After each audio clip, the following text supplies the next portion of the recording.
see if we can move this for the mission. Okay.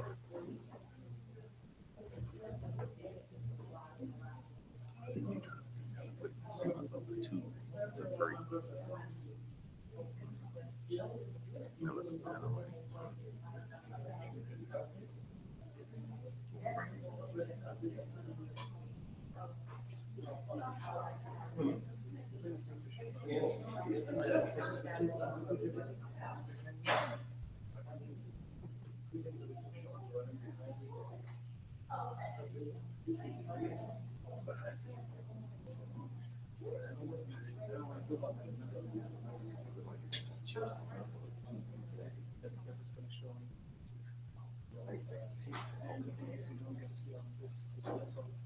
Go to section. I wish we had 2 more. That would have closed. Probably had 2 more. So we probably do.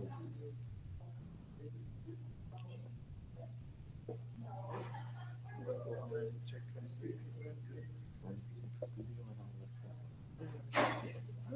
This is probably one of the we're gonna go ahead and get this one.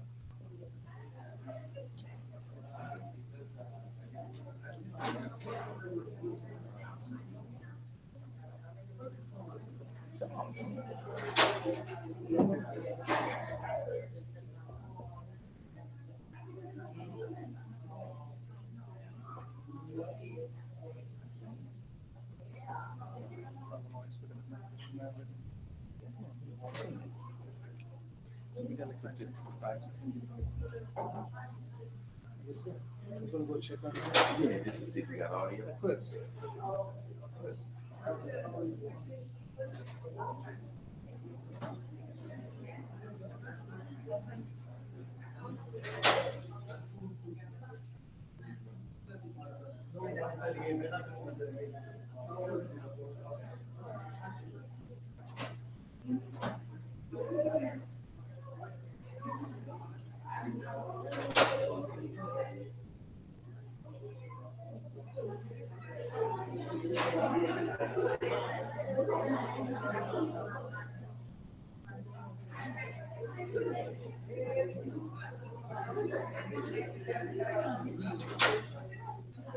Y'all welcome to that just bring and snack whatever you can have. That's it. Huh?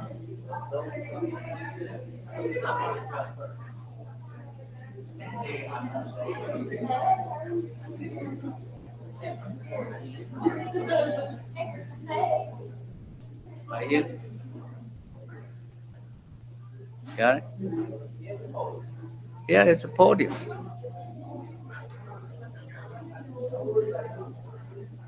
Got it?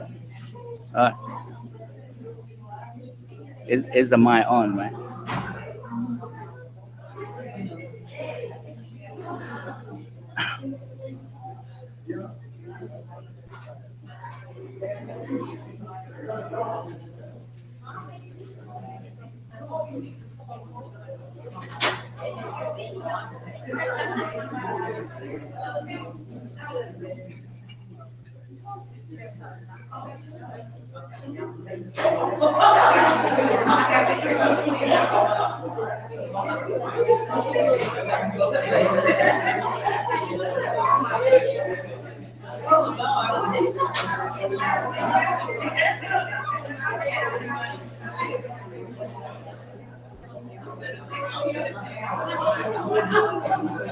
Oh, okay. Yeah.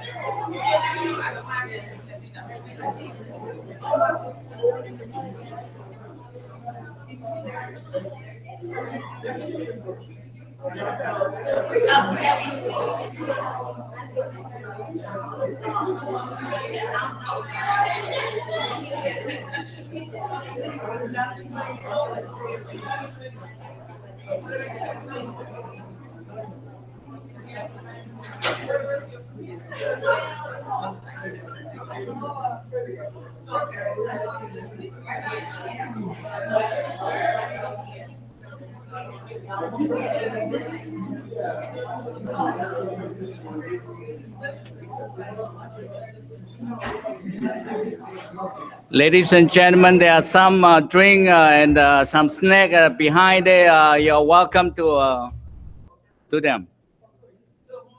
Huh? No, you do it now.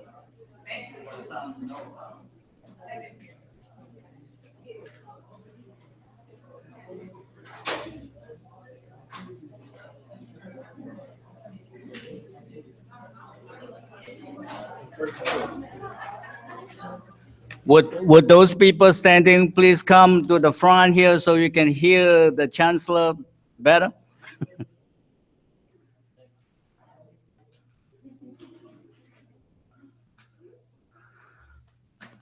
Okay, it's 3 o'clock. Good afternoon, ladies and gentlemen.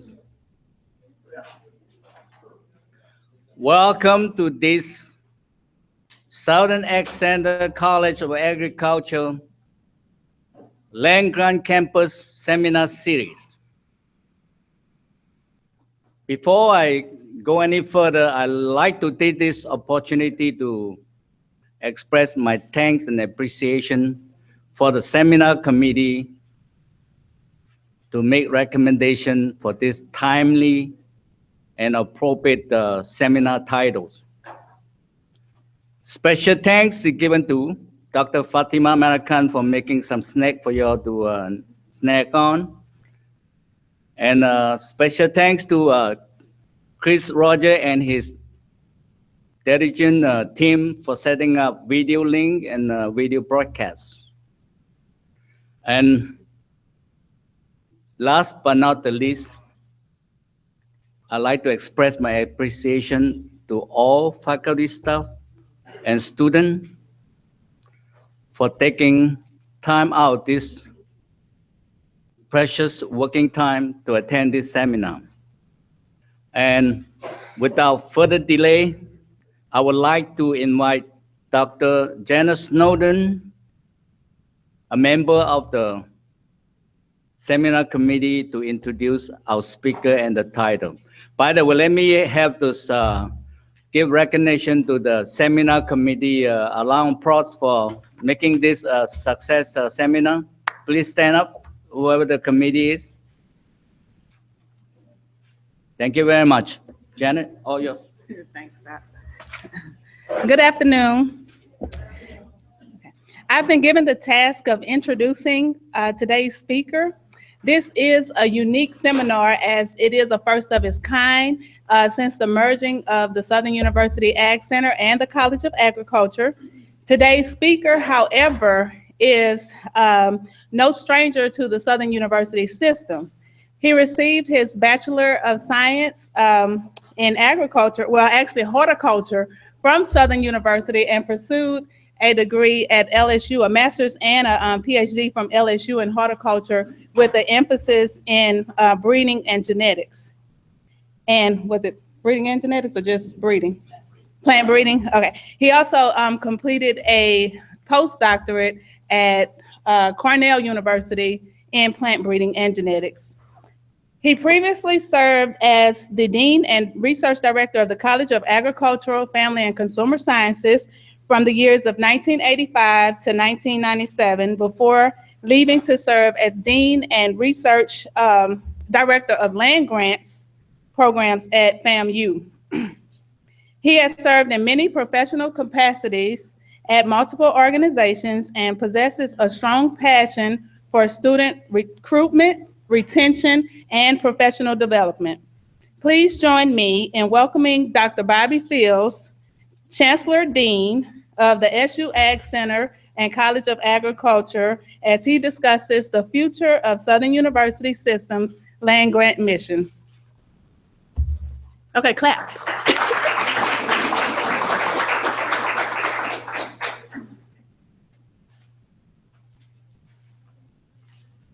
Thank you, Dr. Snowden, for that wonderful introduction. It always amazes me. Every time I hear my introduction, I learn something different. So that's very, very good. I appreciate it. Good afternoon, ladies and gentlemen. Students. Good. I appreciate the opportunity to come and speak to you all. It's sort of ironic. Dr. Chen was headed to Vietnam and where else you were going, Chen? Malaysia. He was headed to Malaysia, then Vietnam. And I did ask him what he was going to do in Vietnam, and check out some places that I was at when I was over there, but he didn't do neither one of those. But anyway, I told him when he got back, I wanted him to present a seminar to the college and the center, which is now one and the same, that we call Land Grant Campus, because I wanted to begin a series of better understanding what we do across the Land Grant Campus. And that has not always been the case. He turned it around. Instead of him giving the seminar, or I did tell him I wanted him to chair the seminar series. So he turned it around and said, okay, since I'm a chair, then I want you to be the first speaker. And he thinks he's not going to give one, but he's going to give the second one. And we're going to move on from there. There are several topics that I've been given, and Dr. Snowden, I can't remember exactly what yours was, the importance of the land grant campus. Is that it? That's close enough? Okay, because that's what I have on my paper, the role and scope of the SU land grant campus. From the students, how many of you all know what a land grant campus is all about? Anybody?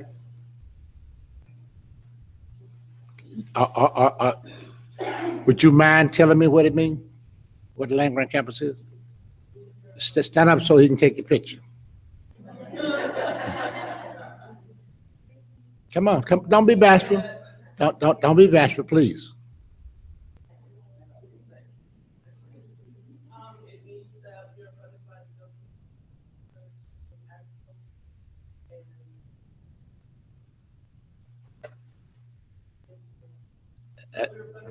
Okay. And that's correct. Not as much funding as some others get, but we are funded by the government. Let me ask the faculty. Faculty, what's the mission of a land grant institution? If I had to choose one word to describe the land grant institution, what would you say to the faculty? I can't hear you. Service. That's really what the land grant institution is about. Serving. It started out serving rural agriculture by helping farmers and others grow and develop the various commodities we need for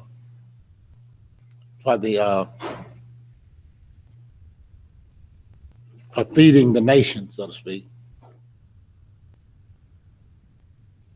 It came about really, though,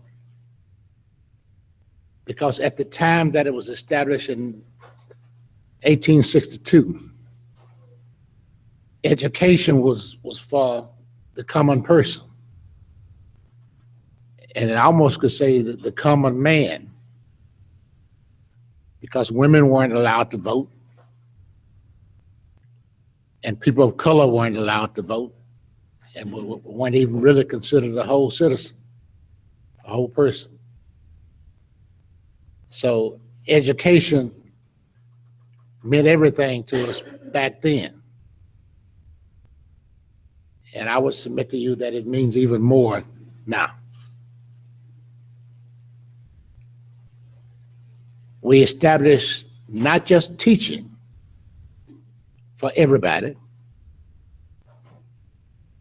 but the farmers also needed a trained cadre of people that could help them grow and produce and add value to their commodities. That's where research came in, and later extension.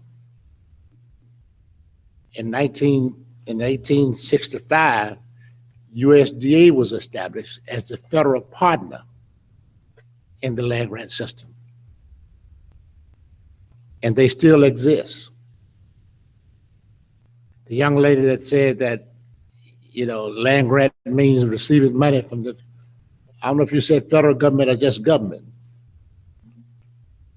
but technically we're supposed to receive it from both. To establish the schools of 1862, such as LSU, the federal government granted 50,000 acres of land per each congressional district. We had at least 3 in every state, 2 senators and at least 1 representative. And so the minimum Louisiana got was 90,000 acres of land. They used those monies to establish an endowment, an educational endowment that was used for the establishment of the land grant college, the land grant university. In 1990, the federal government or the land grant institutions collectively through Congress asked for some additional monies for the furtherance of education at the 1862s. Now, if you recall, that was during the ending of the Civil War, and everybody was supposed to be equal, but blacks were not allowed to get an education. So part of the legislative lobbying, they said that the only way we can grant additional monies for land grants for the 1862s is that everybody must be able to receive an education. Whites, blacks, women. And so after a lot of dickering, especially from the South, they came up with a philosophy that if we gave the people of color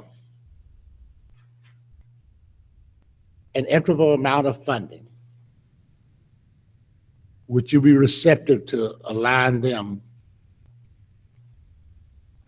to go to school with their own institutions? And we're going about the business of educating people not of color. They accepted that. 17 universities accepted that. Because of George Washington Carver, it was established as a land grant institution. In fact, to this day, Tuskegee received 25,000 acres of land with the Women's College of Montgomery, Alabama. So those were the only 2 that received through land grant, a land grant institution for people that heretofore were not included in the Land Grant Act. Alcorn State University was established as an 1862 university. But because it was a white university, they put 5,000 acres of land on it for an experiment station. The Lincoln University in Missouri was the first truly 1890 university established under the Act of 1890. And up until last year, Tennessee State was the last university that was established as an 1890 institution. but now we have Central State. In 1950,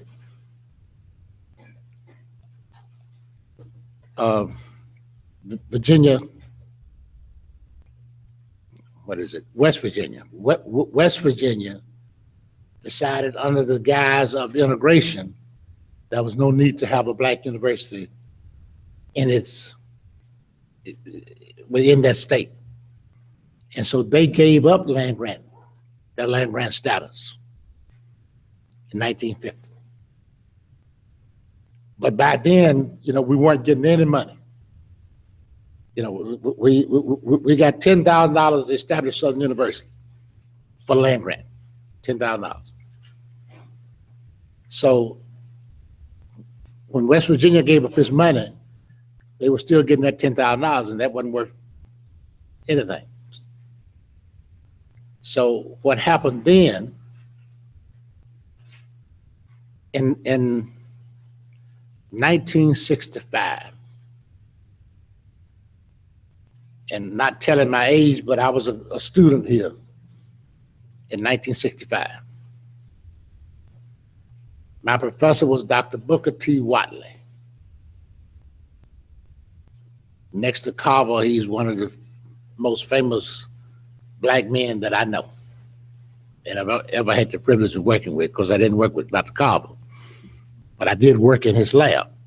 So that gives me a little bit of association with him. But he received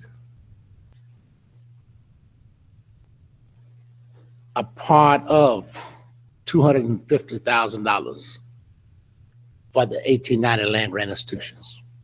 That was the first money. He received $18,000 and some change. Now, if Dawn Mayon get a $100,000 grant, she think that's not enough. But imagine getting $18,000, and that's all the university received to do land grant research. Dr. Watley was the most popular person on this campus. He had more money to work with than the president.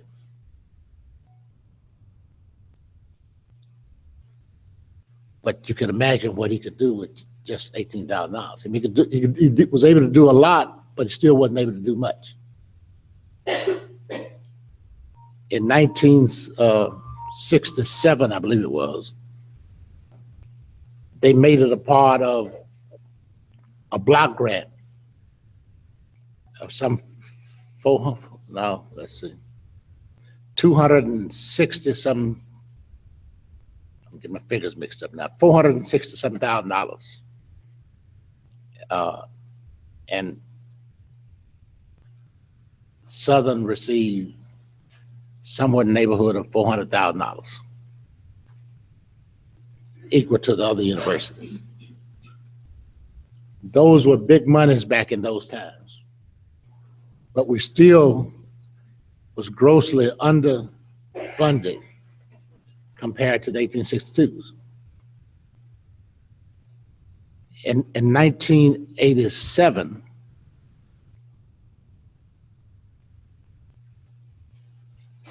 now 1977, as a part of the Farm Bill,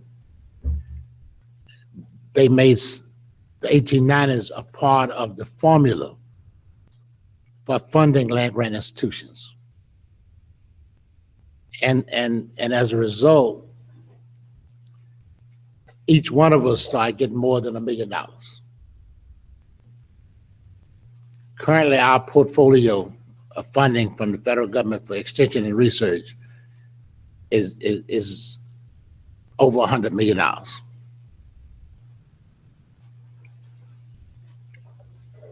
That's money that we can do some things with. Now, you say, well, that's a lot of money. The 1862s received several billion dollars. So even though we, on the one hand, you might say getting good money, on the other hand, that definition of equitable funding has never existed. It still doesn't exist. But to the extent that we can now legitimately educate students at all levels, and this is from kindergarten through postdoc, we can legitimately do that, and through grants and contracts as well as formula funding, we now have the wherewithal to do it. The problem with it is that we have not been astute enough in training students, starting in kindergarten, to appreciate the value of agriculture and its related sciences. And as such, we have all taken it too lightly, myself included. We have not been forceful enough in educating students and training and working with farmers to increase their economic value. We have not been partnering to the extent that we could and should with communities, rural and urban. We've not been forceful enough in partnering even with the 1862s. They partner with us when they want some funding, but the reverse is very seldom true. And I've said to our faculty, I don't have a problem with you partnering, but make sure that you're benefiting and benefiting at a higher level than those asking you to be their partners. I say to your students, you have not been aggressive enough in trying to get an education for the sake of learning and retention of such knowledge. You've not held yourselves accountable. And more importantly, you have not held your professors accountable. No longer can we have anything less than excellence on both sides of the aisle. We got to be more about the business of training the people that will be our replacements. And we have not been as forthright as we should. I hear faculty, I hear students complaining, we can't have people that look like me. And I'm talking about me right here now. Me as a man, me as a Black person.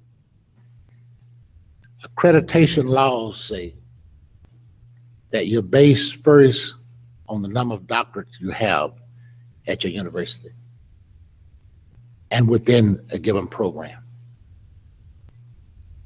And so I say to my Black counterparts, I say to my international counterparts, if you don't have a degree at the highest level, you cannot be a professor in our college, in our university. And we're running out of people that want to be. We take the easy way out by getting a BS degree and going off to work for DuPont at $10,000 or at $40,000 when a teacher only pays $30,000. But over the long run, where has your judgment for the land grant mission taken the top road as opposed to just salary? We all want to be paid a lot, but how much do we want to serve? The role of the land grant, whether it's teaching, research, or service, extension. Gotta be service. We all got to serve in one way or another.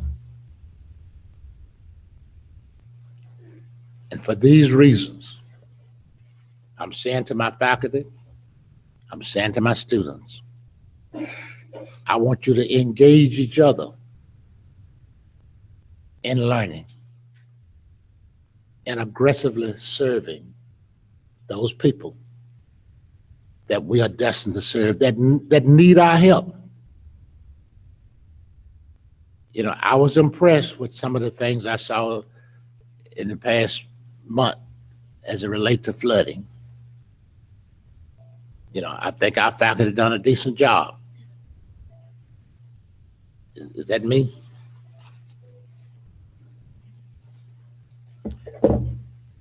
But they didn't do an excellent job when we look at the whole.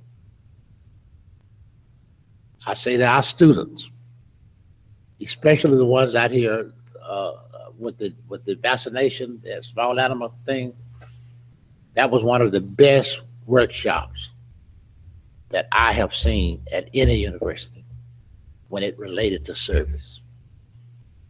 And I applaud Dr. Snowden, not Snowden, Marshall.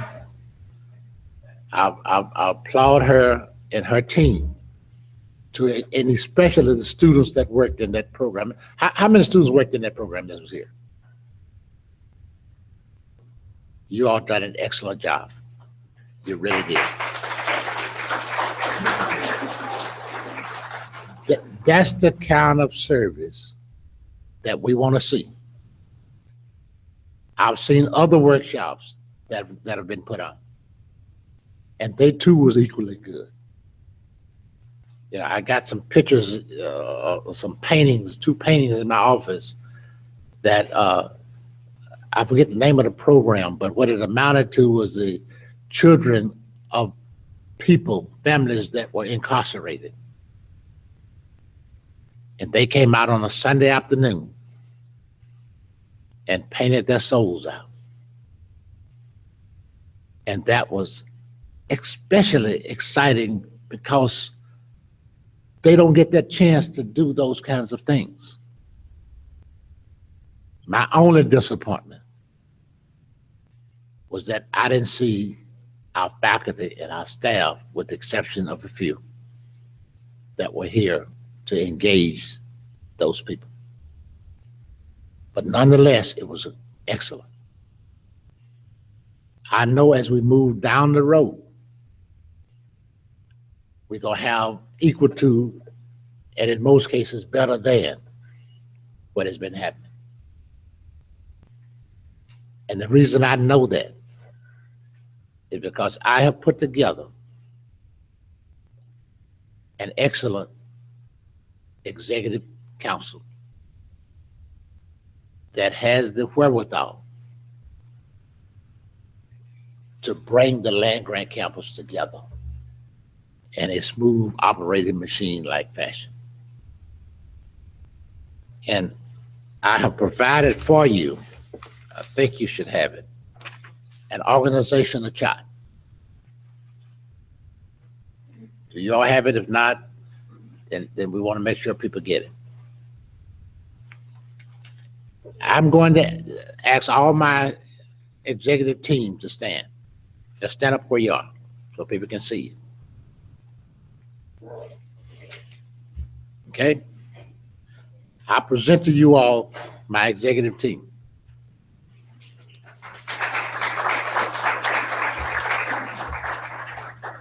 Now, I don't want you to just see them, but I want you to know more about who they are and where they are, what they do, and how they plan to engage you. And I'm not talking about just the students when I say engage. I'm talking about everybody in this room. I don't care whether you're research, you're teaching, you're extension, or whatever else. We want you engaged because what? As Dr. Walker said, because of what? Because we are a family. and I want you to feel like we are a family. I have been working for you close to 15 hours a day, sometimes more, making sure that we get off on the right foot, putting the team together, outlining some of the things that I want them to do. And so for the next, I want to say a few minutes, I've asked each one of them to take no more than 15 than 5 minutes. I just thought I'd wake y'all up.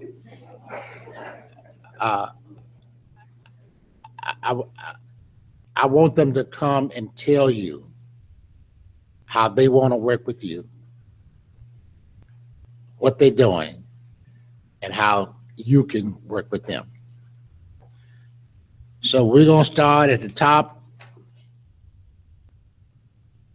and I guess that's with me. My name is Bobby Fields, and I'm here to help you. My 5 minutes up.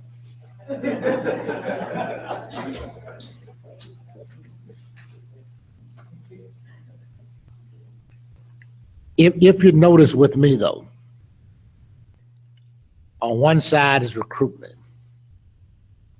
And we say that it's everyone's responsibility. On the other side is Bayou. And if somebody told me, Dr. Fields, I know that's your love. It is. Don was right. Call you out her. It's everybody's business. And if you put both of them together, it says that we are here to train, to develop, to nurture, and to kick out the students and let them go their professional ways with ingrained into their minds and their hearts, giving back in every way that you possibly can, and serving and reaching back and pulling up somebody. And I'm gonna end on this note. Miss Allison over here took me to Washington last week, the week before last, along with several of my team members. That was an exciting meeting. And without getting too deep into it, you should have a sheet like this that says collaborative meeting with USDA partners. You all have this? Is this, you're passing it out now? Okay. These are 19, well, really 20 things that we ask USDA to help us with. And we help them with. Because we have some dissimilar missions, but they all lead back to the same thing: helping people from an agriculture, family and consumer sciences perspective. And if you notice on this particular sheet, it has an X and a check mark. And this is just from 2 agencies that told us the ones that they could help us with. For example, you see student experiential learning. Both NRCS and FSA say that they want to work with us to do this. You know, and we can go on down the line, okay? I point this out because, as I say, every agency we went to saw this sheet and say, we want to do some things to help you raise the bar at Southern University. both faculty, staff, and students. And so all of you all should see opportunities in there for you all to collaborate and participate. Okay?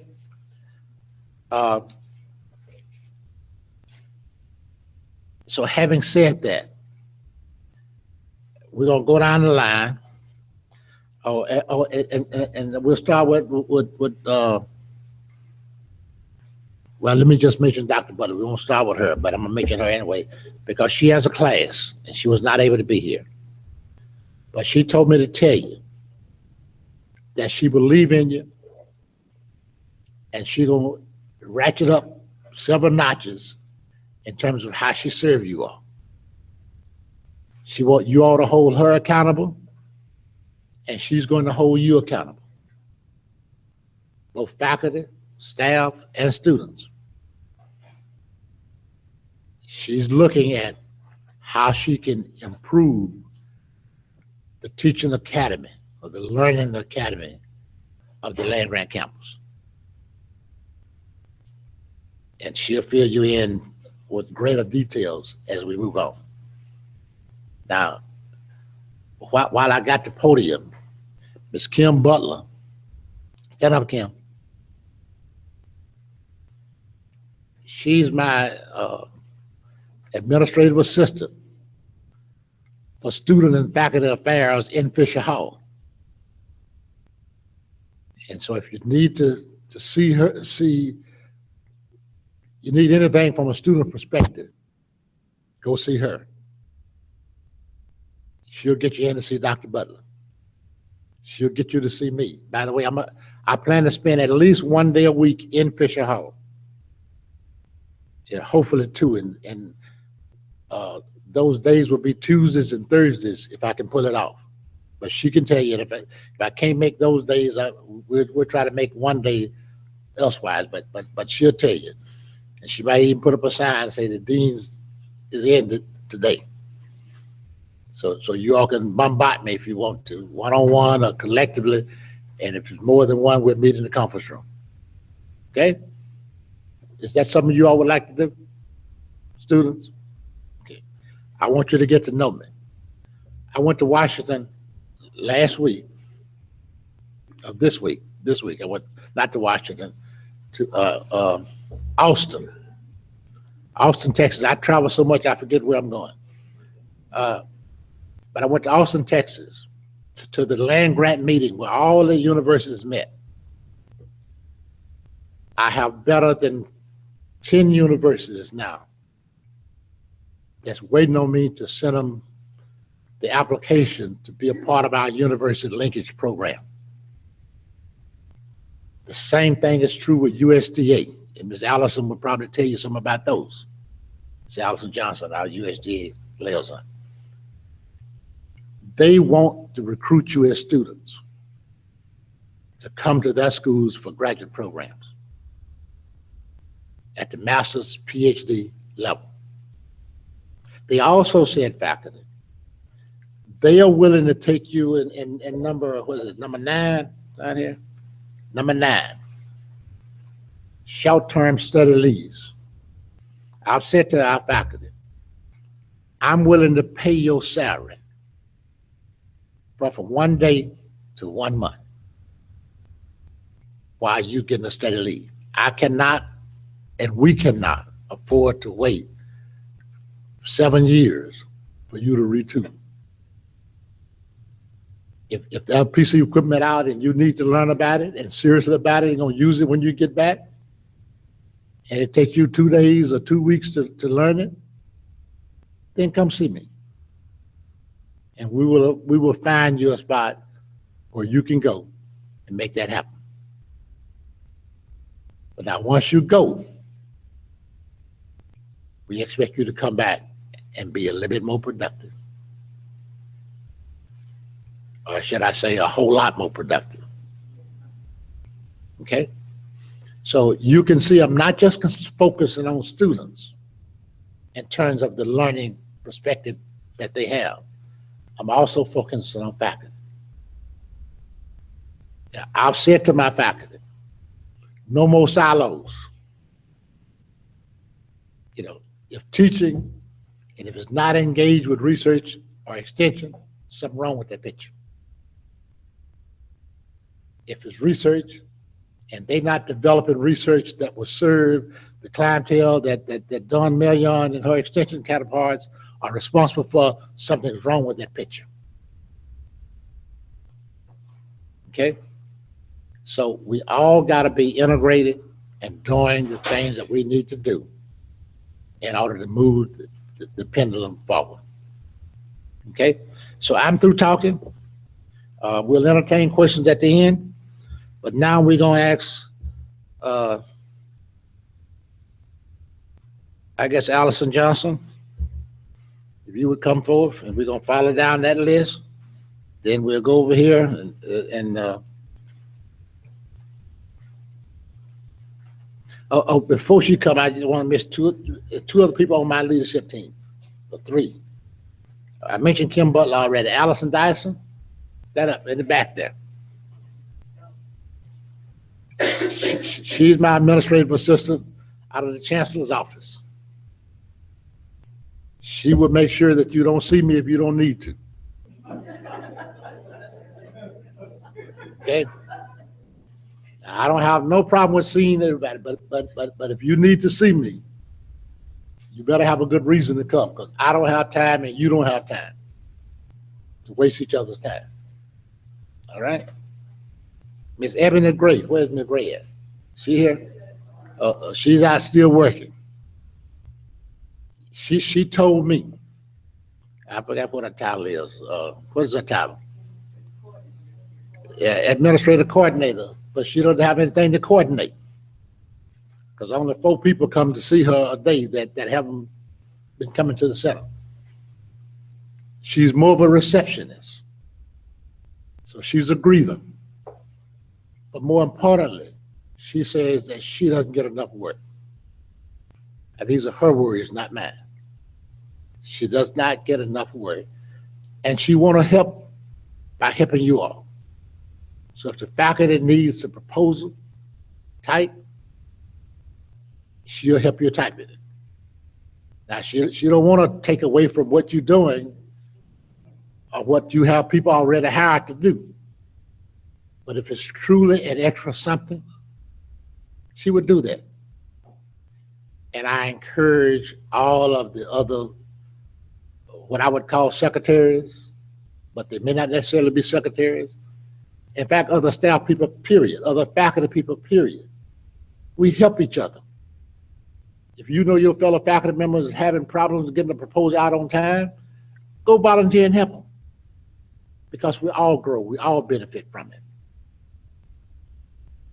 Okay? Miss Campbell, Amber Campbell. I don't know if y'all seen her, she's about this tall. But she's a little tiger. Don't underestimate her. She runs my shop, my office. And darn it, she came, hit the ground running. The friendliest, good-hearted person that you could ever find. But like me, she don't mix business and friendship. So, but she's there to serve you as she served me. Okay? Now, having said all that, the USDA liaison program was established by me at Southern University. And my first liaison officer was a guy called Randolph Joseph. Anybody know him? A few of you all should. He was the first and best working liaison officer that I had ever seen until I met this young lady over here, who so happened to have been my student. And she made Randolph look like he was small potatoes. And that's what mentoring is all about. The Bayou program is proud to have you as their product, and I'm proud to have you as my liaison. So you have the floor. Thank you, Dr. Fields. First, I want to piggyback. My name is Allison Johnson, USDA Program Liaison, located in Fisher Hall, room 103. And first, I want to piggyback off what Dr. Fields mentioned about our visit to DC. Honestly, I thought that our timing was off because we were after a fiscal year, and I know we're getting ready. I knew we were getting ready to change administration, so I thought we should wait. But we did the right thing. When I tell you those agencies were ready to see us, we hit 10 agencies in 2 days, and that's almost 30 minutes an agency, and that's all over DC and Virginia. It was quick, fast, in a hurry, but it was effective. And one thing I can tell you is those agencies are looking for an 1890 to step forward. They are really looking for an 1890 institution to step forward and carry the ball, and somebody they can look to run to for agreements, partnerships, and relationships with our students. So I want to tell you, we tried to meet an agency that affected each of our areas here at the university. We did that. I think we were successful, and we will go back in the spring once administration changes, which will happen January 20th at 12 o'clock. So things will change for us. But I still think this is an exciting time for us, and we can take advantage of this opportunity. He mentioned that the program started in 1988 with the USDA liaisons, and that program was started to serve as a direct link for students, universities, and landowners within the 1890 states to have a direct link with USDA. So one of the first words that Dr. Fields mentioned was serve. And in my opinion, that is the main purpose of the liaison position. There are 4 groups that I should be serving. Students, from a recruitment standpoint, securing internships, securing full-time employment, getting you into graduate programs, helping you start your own business, what have you. Looking at your resumes, job opportunities every day. Is one thing I preach. I just met a student in Ohio, just started October 1 with USDA NRCS. And they asked him in Ohio while I was present, what's the one thing you remember Ms. Johnson saying? He said, go on USA Jobs, 8 o'clock, 12 o'clock, 4 o'clock, and before you go to bed. And that's what I do personally. I have a job, I have a good career, but I'm on USA Jobs, 8 o'clock, 12 o'clock, 4 o'clock, and that's the last thing I turn off on my phone before I go to bed. Because opportunities come out every hour, and you need to be prepared and be ready. And as long as you have that resume and you can click that button, you can successfully apply for a job within a matter of minutes. So if there are students that have not done that with me, and I know that sometimes we try to get together and connect and we don't, but make it happen. So let's get a federal resume done for all of the students here. Another thing is, working with the students, helping you understand to diversify your curriculum. Animal science, plant soil science. I had a human nutrition student come in the other day. She said, Ms. Johnson, it's a good idea to take ag economic classes. Yes, absolutely. You're preparing yourself to market yourself better than the next human nutrition and food science student because you have those classes. So that is one of my purposes with students. The next thing is serving the chancellor, the dean, the chancellor, dean, the president, the faculty, and staff. One of the ways I do see that I can improve and will improve is serving the faculty, being aware of the projects and agreements that you have and projects that you're working on and what your vision and goal is for those projects. What are you trying to do? And placing myself in your business and in your way to help you do that wherever possible. Understanding our administrators' vision and helping them to secure assistance from USDA. I know I have 5 minutes, so I'm moving to the next 2 groups. The other group that I serve is Louisiana socially disadvantaged farmers, vets, and ranchers throughout the state of Louisiana. I don't care who I get a phone call from, if it's an agency or that landowner, I'm supposed to go. That's a part of my responsibility to the Office of Advocacy and Outreach, which I serve out of Washington, D.C. So I don't care if it's north, south, east, west, Louisiana, I'm supposed to be on the road going to serve those landowners and find out what's the issue. And then the last group is USDA, who sends that direct deposit to my account every 2 weeks. I must serve them. All 17 agencies, all 17 offices. Some agencies use me more than others. Some don't use me enough, but there are some agencies that call every week and they need something done in Louisiana. I am supposed to be at their beck and call, and if I'm not available, my supervisor in DC hears about that first. They walk across the street or they call across the street and let them know I wasn't available. So if you don't see me in that office or you text me and you don't hear right back, it's not because I don't have other hats. But I want to make sure that you have all my contact information, most of you do, and make myself available to serve. Thank you.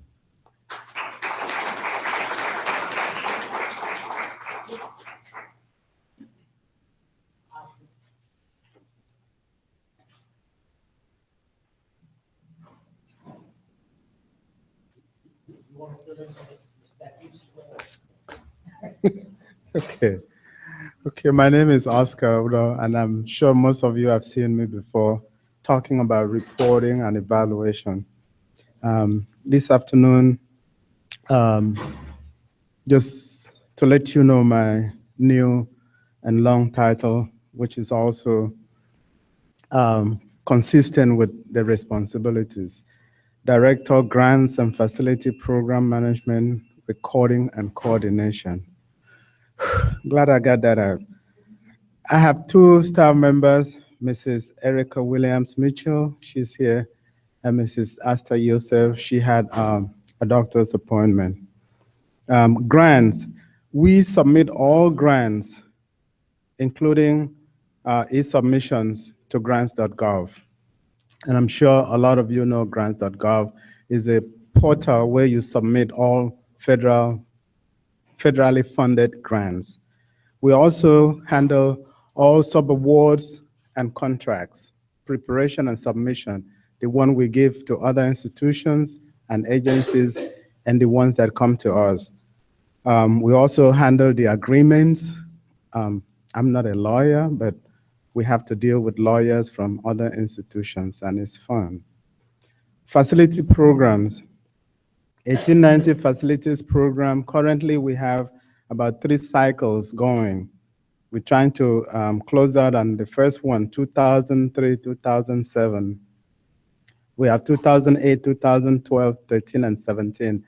And a lot of the equipment, a lot of the buildings, and a lot of the other facilities that you see on campus, land grant campus, are funded through this grant.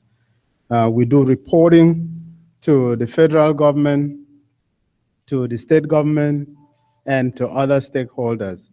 We coordinate submissions to the Louisiana Performance Accountability System, and that means we are responsible to the state of Louisiana for all the accountability records that we have.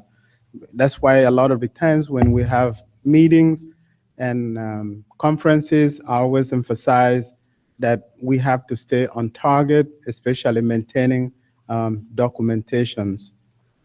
Okay, we compile funding activities, outcome and impact statements to report to both federal, state governments and other funding sources.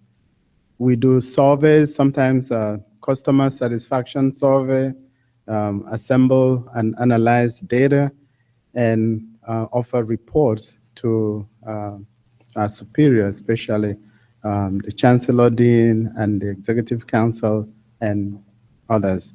We also review all reports that are submitted to federal government and other agencies that are available to us.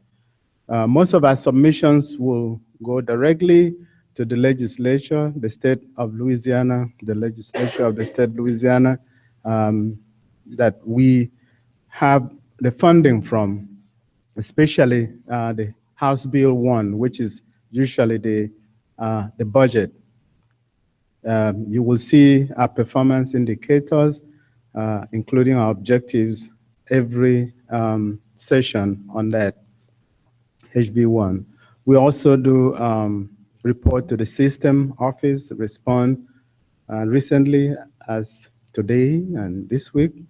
You receive several emails and reminders from my office to complete surveys so that the system office will be able to complete data, information on each of the faculty and staff pertaining to your years of service, terminal degrees, and so on.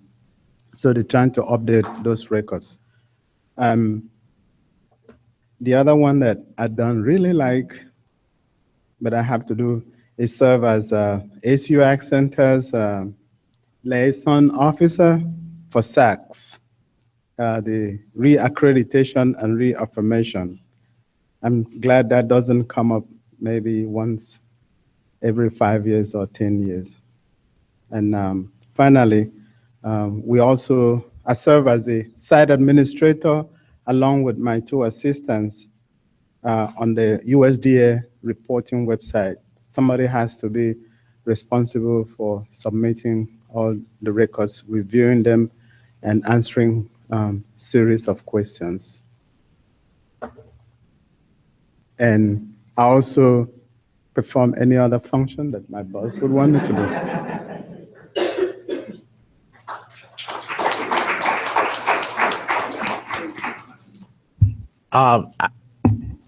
I want to mention, along with him, Ms. Linda Baptiste.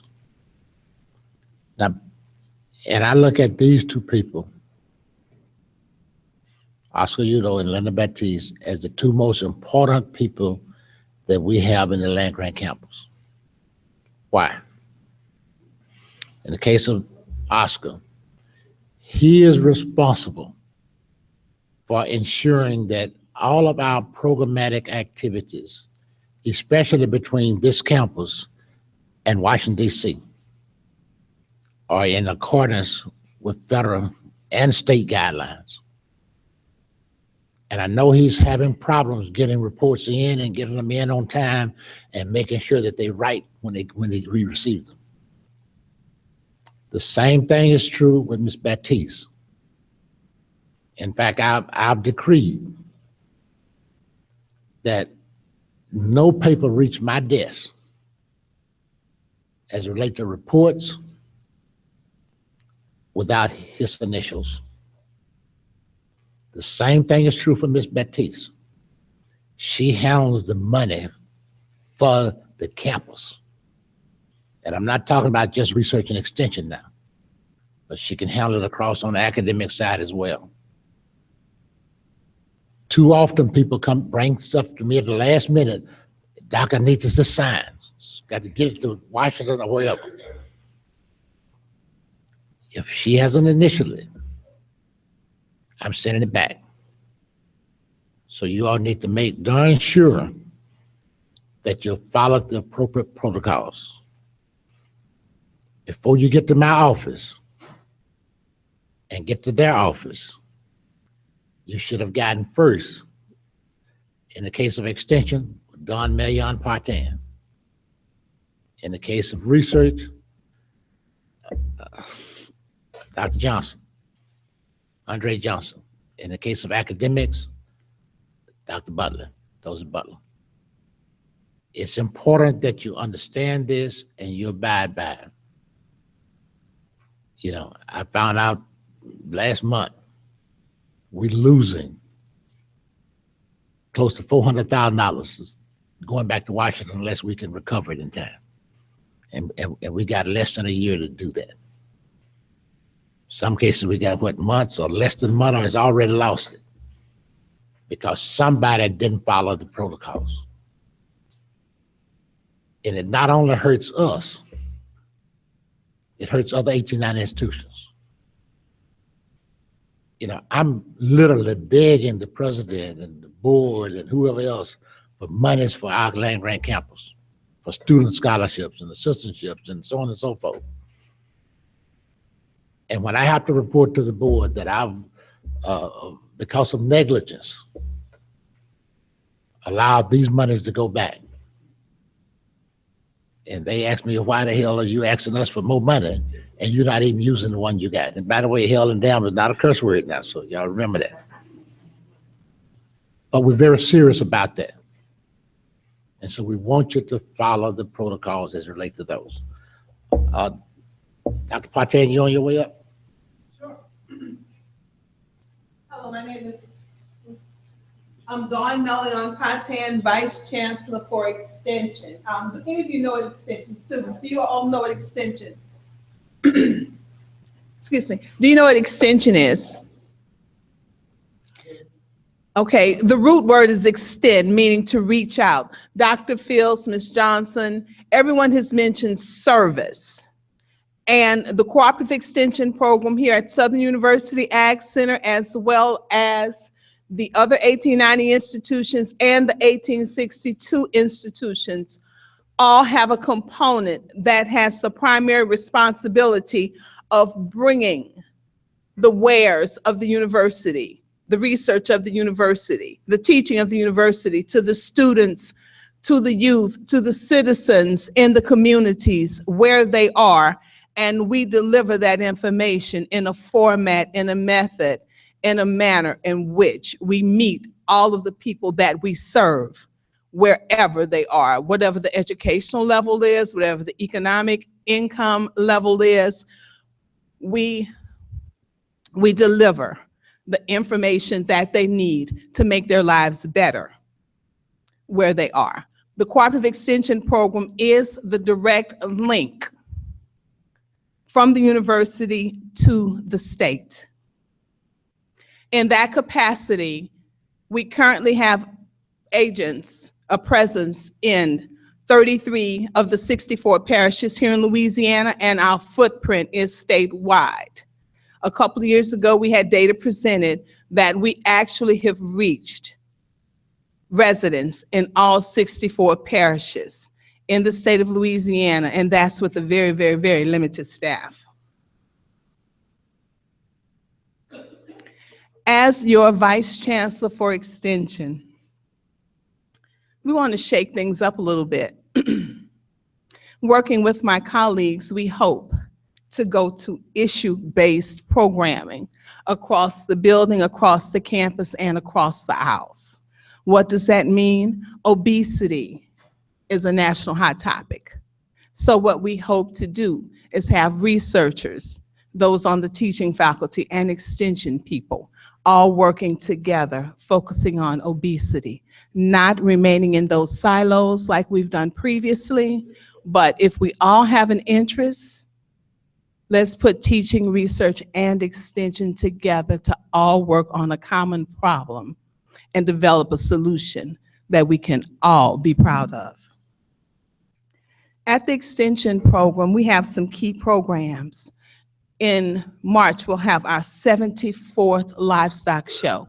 It is the only livestock show remaining at a historically Black college and university. In March, we'll also have the Small Farmer Conference. In April, we'll have our Procurement Conference. In June, we'll have the Youth and Family Expo.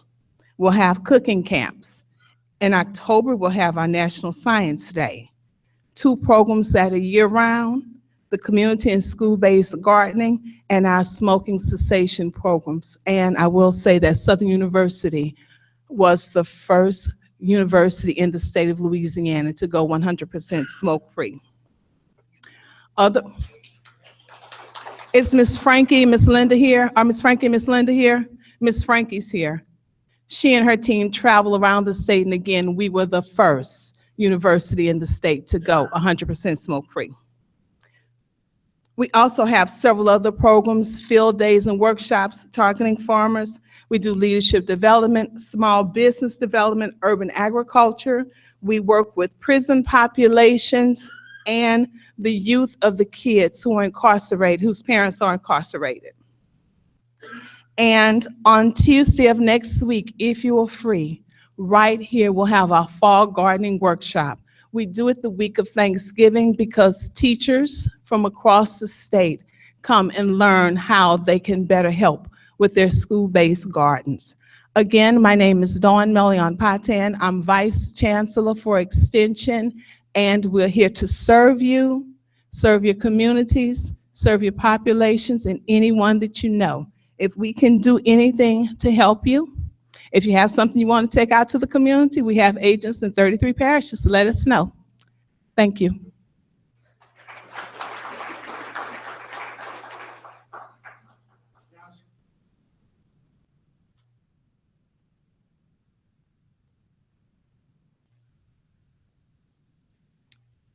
Good afternoon.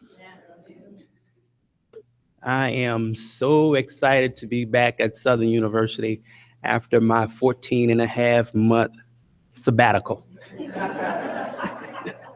And I'm going to call it a sabbatical while I learn from one of our sister institutions, Alcorn State University, on what it means to be a research director.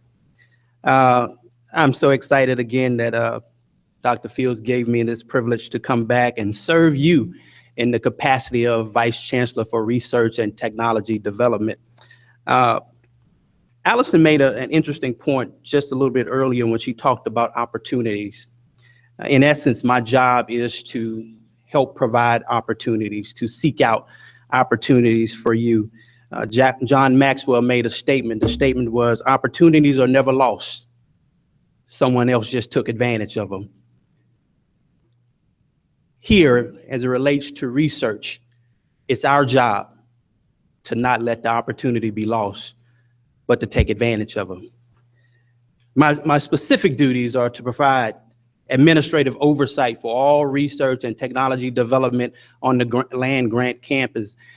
With that being said, is also to assist our associate dean with graduate research, as we begin to think about our graduate research programs, but not only graduate research program, but we will begin to extend into our undergraduate research programs as well. So my job, again, is to serve you. My door is open to all students, all faculty, all staff. Come in, sit down, we'll have a talk. You will see me knocking on your door. You will see me in classrooms and wherever else you will see me. So again, my job is to provide opportunities. I will be working real closely with Extension. And so I'll be working with Dr. Patan as we look to solve problems within our community amongst our stakeholders. So we will be working closely together. Finally, my last job is really centered around providing management responsibilities for our experimental station. And I just want to point out something, because this is my job, and my job really is an overarching job when you really think about it, because my real job is all about service. Everything that I do is about service, whether it be at Southern University, whether it be in the community, whether it be at church. It's all about service. It's all about service. I'm gonna finish up with this point because I was thinking about something last night as I was, and you guys know me, then I got to do this, so y'all excuse me. But last night as I was eating some oysters, a thought came across my mind as I was eating those oysters. I thought about how oysters go through the process, and then I thought about how a pearl is made. And I thought about we're in the process of being made into a pearl. What does that mean? In order for a pearl to be made, a small grain of salt has to enter into the shell. As it enters into the shell, it causes an irritation. The longer that irritation happens, in essence, the oyster begin to secrete something. As it secretes, it in essence build up a barrier. What's going on? The irritation is called change. We're in the midst of change, but at a certain point, the pearl will be made. We're in the process of being made into a pearl.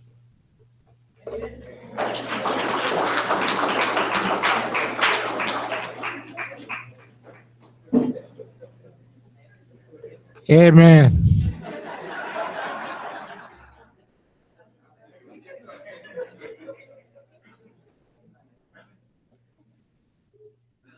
Okay, that's very tough to follow. Okay, again, I'm Janice Snowden, and I am the director of the Medicinal Plant Institute.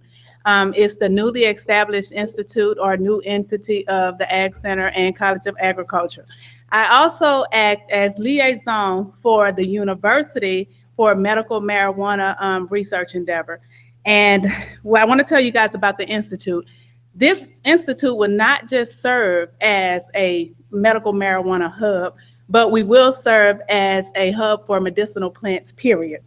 We will focus on identification and isolation of genes and bioactive compounds of different plants, and we will conduct research, multidisciplinary research on them, while providing training and services to our farmers and entrepreneurs.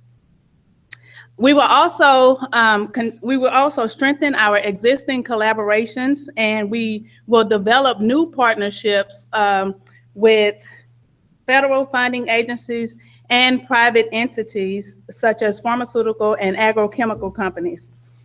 One of our main focuses will be to develop a workforce pipeline that will produce highly trained students who will increase productivity and conduct advanced cutting-edge research of plants that possess medicinal properties. Now, I'm going to say this.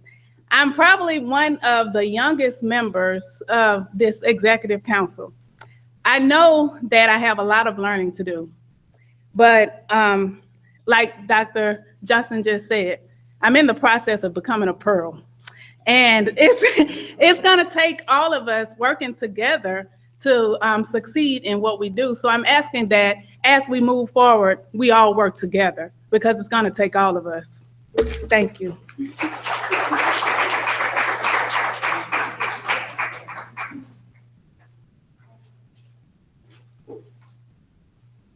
I feel that grain of sand coming on.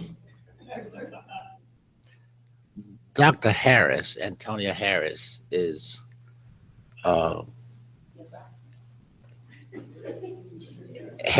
he has just been promoted to doctor.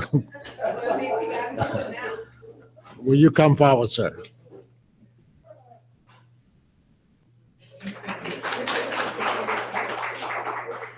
I like that. I really like that. I feel like a doctor sometimes, I'll tell you that. You know, I don't even need an introduction. I feel like I've been here longer than most of you, and I'm still younger than most of you. I'm not really. But let me thank you, Dr. Fields, for this opportunity to serve as director of what is now the Sustainable Agriculture and Rural Development Institute, what used to be the SUAgCenter for Rural Initiatives. And as I came on board, you know, I felt like I was home, because I'm really home now. So I thank you first for that opportunity, but I thank God for giving me this opportunity to return home. And you, as you know, St. Landry is home for me. I thank God for a fantastic staff that I met when I entered the building, and I think they were probably more happy to see me than anybody else at the time. They just didn't know that I would work them so soon. You know, we started we hit the road, I think probably the first day. They said, not already. I said, yes, the first day, let's begin. We started in the schools. If you go to the blog, you will see that we're probably now in 7 schools with gardens already, okay? We have 13 to complete. I like to move really quickly with things, but I understand protocol, Dr. Fields. I understand that you have to wait for materials to arrive, but I sometimes don't even wait for materials to arrive. I just get started, okay? It's ironic. I received a call today from one lady who has her own hair salon, and she would like to sit and speak about maybe the first training institute or an area to have a barber training school at our facility, because we have one half of that building that really needs to be occupied. In fact, it was once a hair salon. So I think that might be another opportunity for economic or rural and economic development. So we're looking forward to even going further and creating something as an incubator. So there is so much opportunity in Southwest Louisiana. And I realize that, you know, it's all about building partnerships. We have on board already AgroMed Incorporated, for which I'm a member of, and a huge following of alumni. We have a chapter now of about 110 members, of which I am president. So, it makes it a bit easier for me to do my work, okay? I don't even have to tell you, the students, what I do. You know that too. I also teach a couple of courses here. So yes, I do feel like a doctor at times, but sometimes I'm spread just a little thin. Do I have my daughter here? Ashton, where you stand? Yeah, I think you all probably see Ashton more than you see me, and you probably will. And I understand it now, Dr. Fields, I really do, that it's going to take a whole village. It's going to take all of you to help me to make Authority what it will become, okay? And I can tell you that we're on our way. We want to be certainly servicing at least 6 parishes on the beginning of next year. And I know we're supposed to service 10 parishes, but I like to take things one step at a time, okay? I can tell you that in St. Landry, yes, we're visible. There was an event on yesterday that we were part of called Ag in the City at Growley Elementary School, which we already have gardens. And I can tell you they are ready for us to get on board. Mila Burhan, I will be in touch with you about possibly getting a greenhouse there at the facility. We very much need that, but it's the relationships that we're building also with the high schools to also get on board with gardening first. We want to expand. We want to get into some small animal production systems, and then eventually we will get to those farmers that we want to have workshops with. So there's a lot of work to be done, but I am anxious to get started. But again, I thank you for this opportunity, and yes, we are moving forward together. Thank you.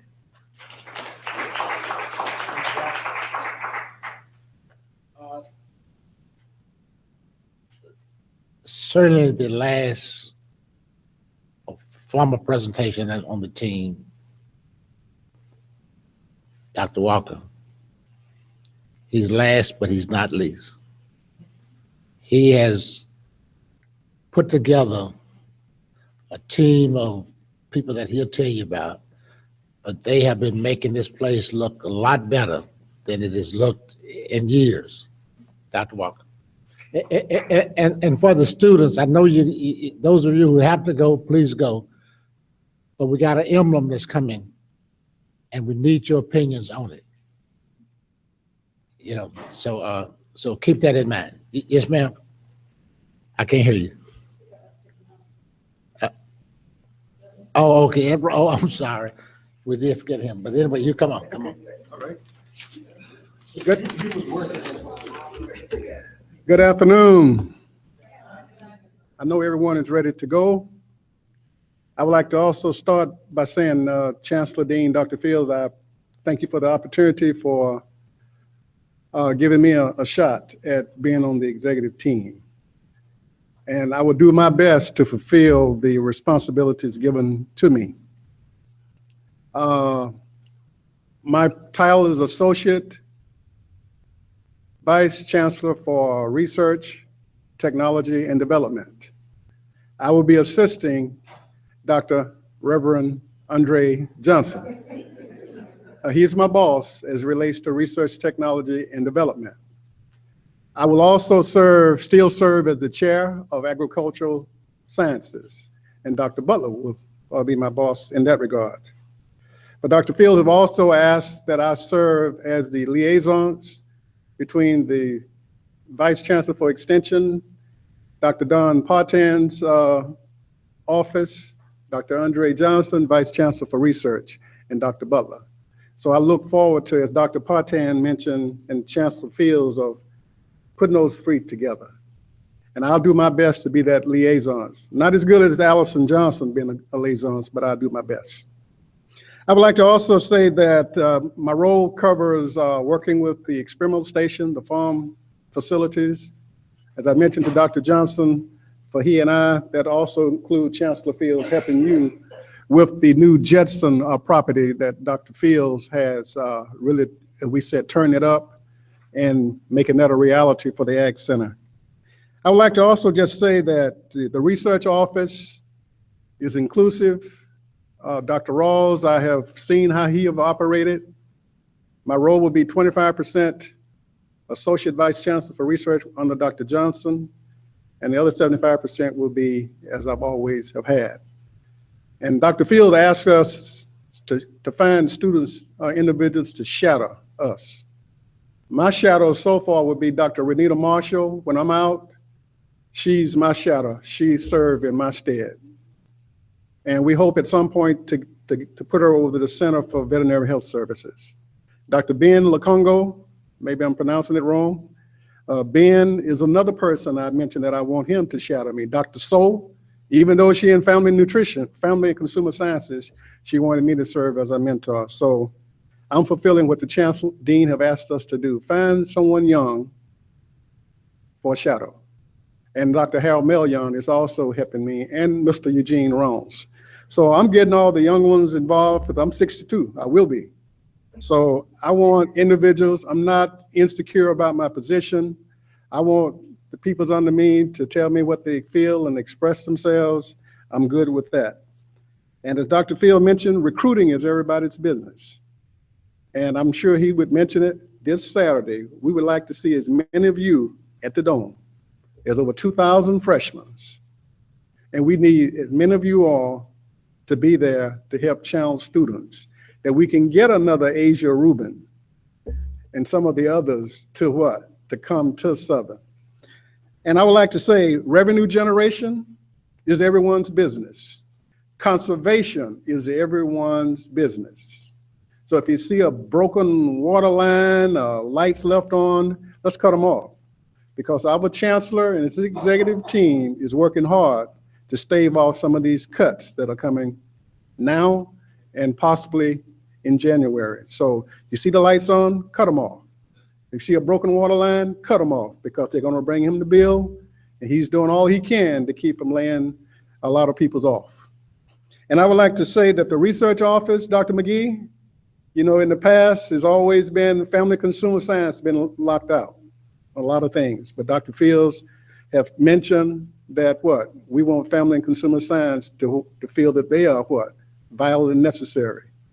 You can ask Dr. Butler. Chancellor Fields have given her an administrative assistant. Might need a research associate. Dr. Andre Johnson and I will do all we can to advocate for you. And I would like to close by saying that let's all support the new era.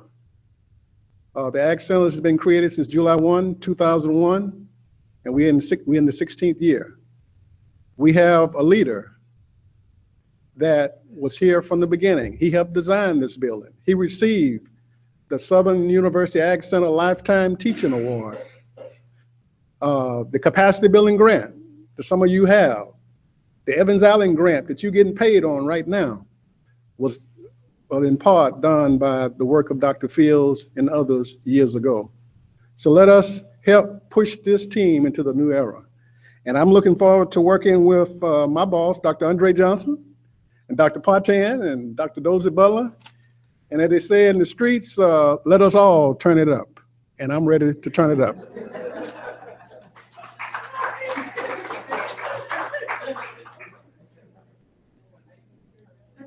Dr. Walker, Dr. Walker. Again, last but certainly not least, is Mr. Chris. He has cameras that we don't even know where they are. He and I were on a conference call the other day at the systems level. Seriously. The president was on there, and several vice presidents and all the chancellors, and was talking about the 5 campuses working together from a high-tech perspective, an IT perspective. And they were giving this gentleman quite a number of accolades as it relates to keeping us on a high-tech track. And we appreciate that, Chris. You can now tell us what all you do. Don't tell it all, but most of it.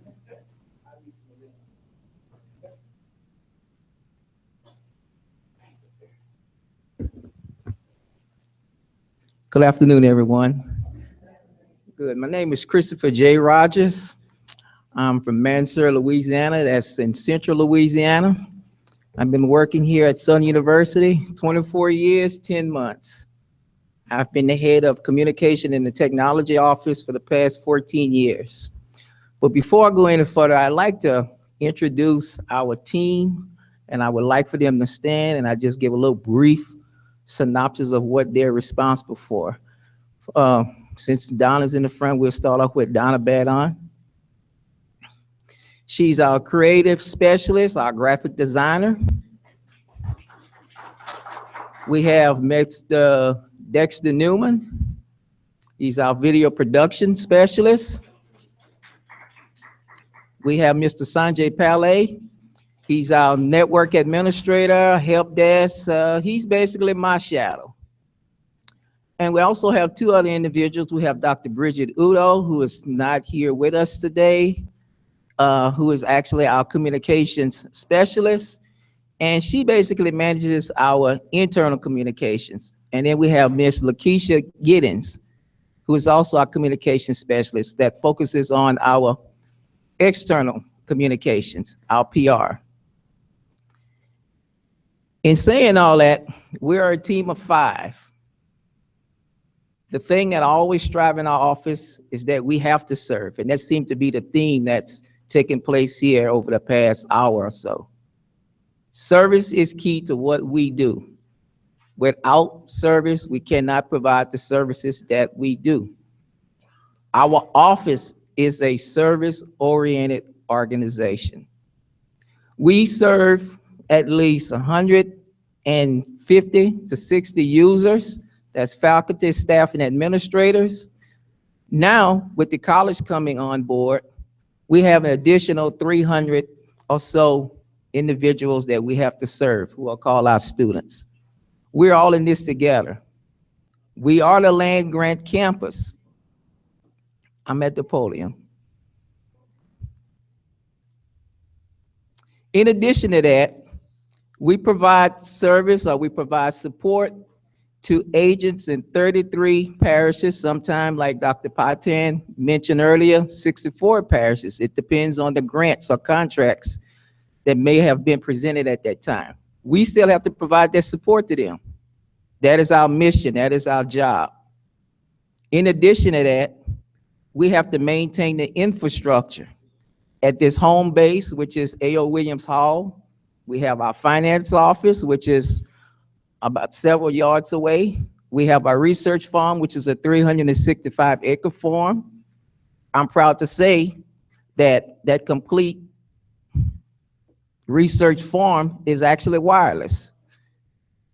I think we're the only ones in the whole 1890 land grant system that can say that we have an experimental station that is completely wireless and 365 acres. In addition, we also serve the SUAgCenter. And that's going to be one of my major projects now, to the point that I've been talking along with Mr. Antonio. We're getting ready to do an assessment to bring it up to scale. We've also been doing a recon or an assessment of the college, which would include Fisher Hall and also Thrift Hall, where we've done a complete assessment of every classroom, every office, every conference room. Dr. Fields has basically given me the tools, and he's basically shown me the money. Correct, Doc? To upgrade the college. Our goal is to make sure that we can go in any room, any classroom, and have what we need to provide that service to, first, our students, faculty, and staff. So in the end, we would like for you to visit us on our website at www.SUAgCenter.com. Follow us on the blog. We want you to join our social media. We put the stuff out there. We need your help to help us extend it. Thank you.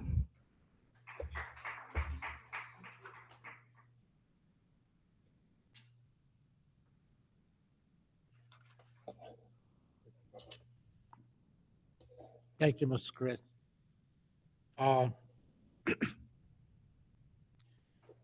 As you can see, we are in the process of making several changes administratively. The task is not over. I want to mention at least 3 persons here today, and others will be coming as we move forward. Doctor, I'm promoting everybody. Ms. Burhan, I've asked her to stand up so everybody can see you. She is now in charge of all greenhouses.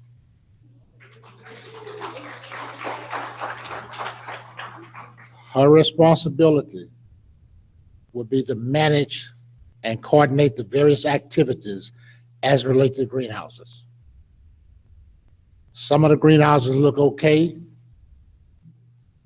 None of them look exceptional. But she has the commitment and the desire to make them par excellence. And so you have that official responsibility. What's the pain in the audience? I might have to demote him before I promote him. But, you know, I've ridden around the horticulture farm right over here too many times to see little or no progress because of little or no coordination across the board. And so Mr. Payne would now have the responsibilities for managing the horticulture farm. And we want everybody to work with him, but it's his responsibility to make sure things look good out there, and which means he'll be calling on you for your various programs to make sure it happens.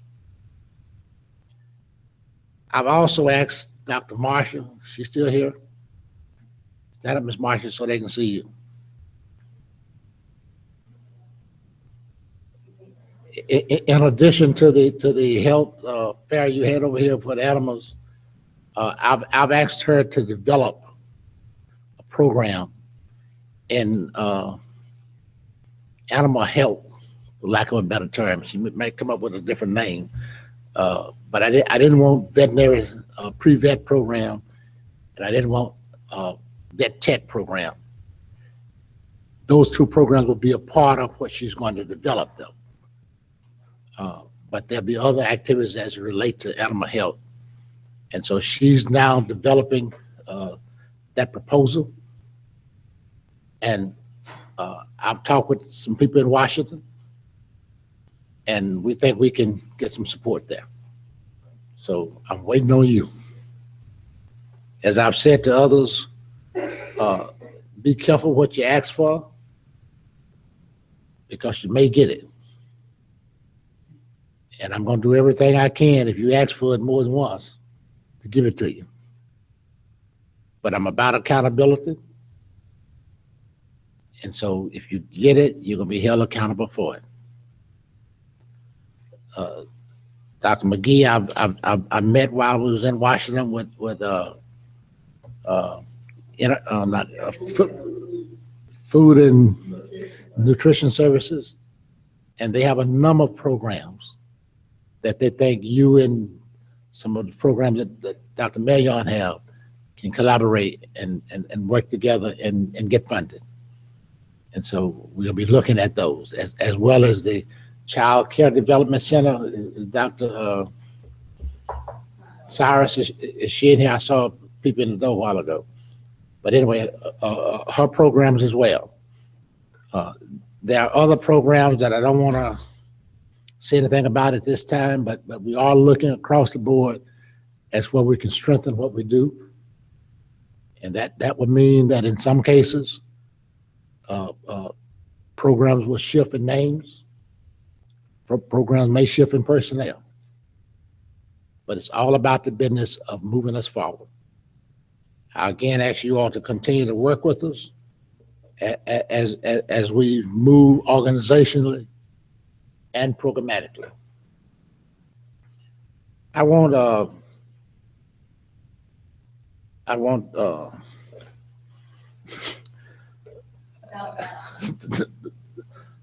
Ms. Donna Badam to come and tell us a little bit about the paperwork you just received, our logo.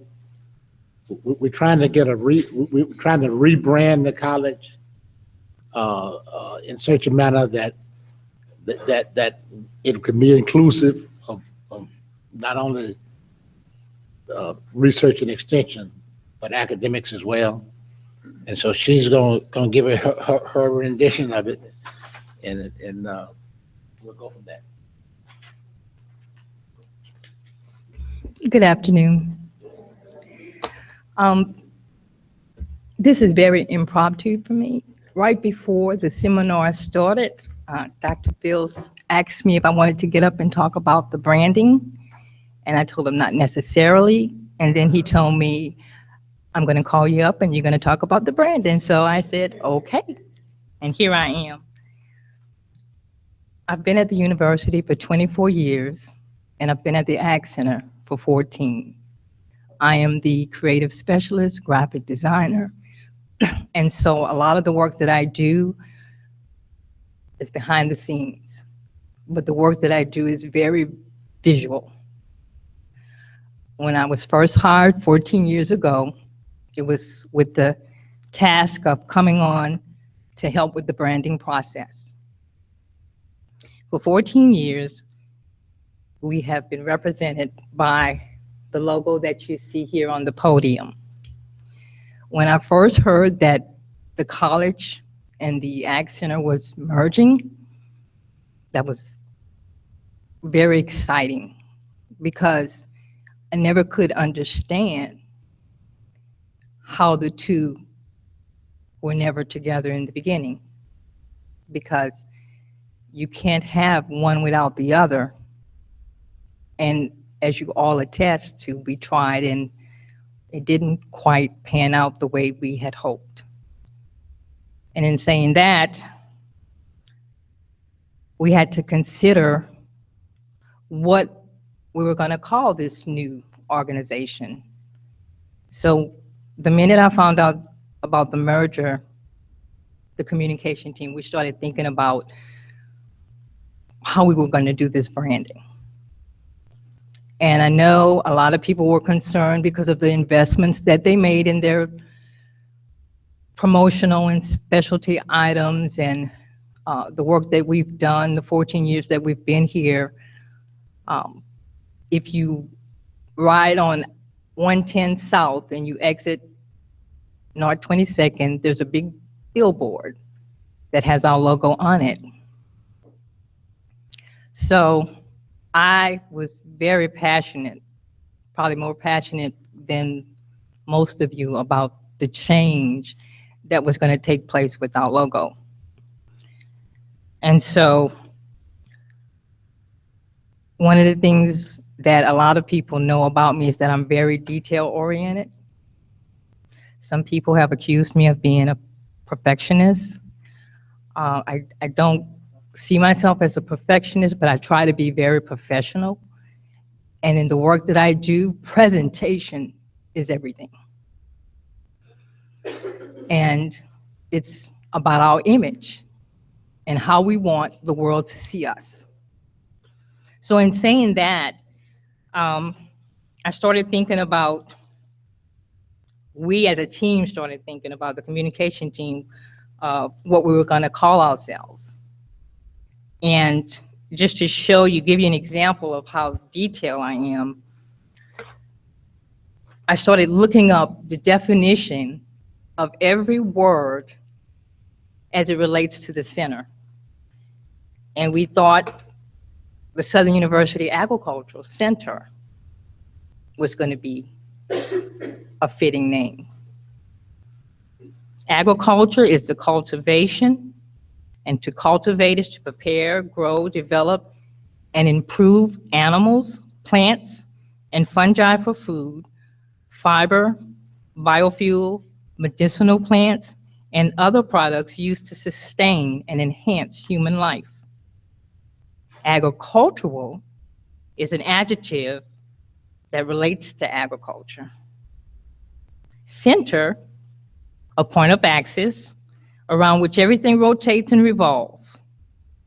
The center is the focal point where it all comes together.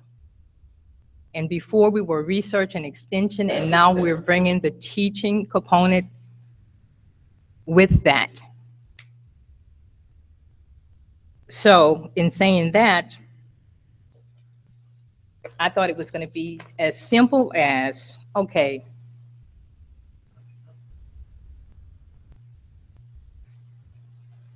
we need to add teaching to this.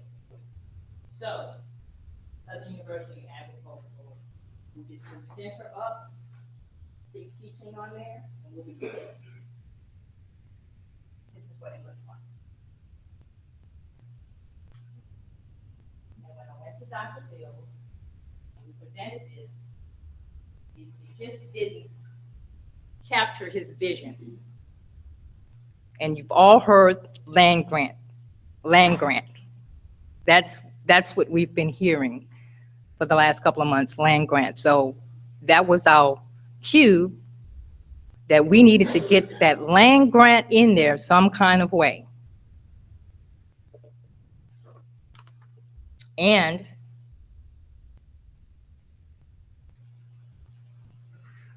there are several versions in between the two I can show you. We really worked hard.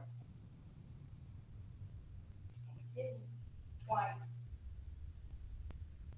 display what he had envisioned. And the things that he kept showing me as an example were all sealed.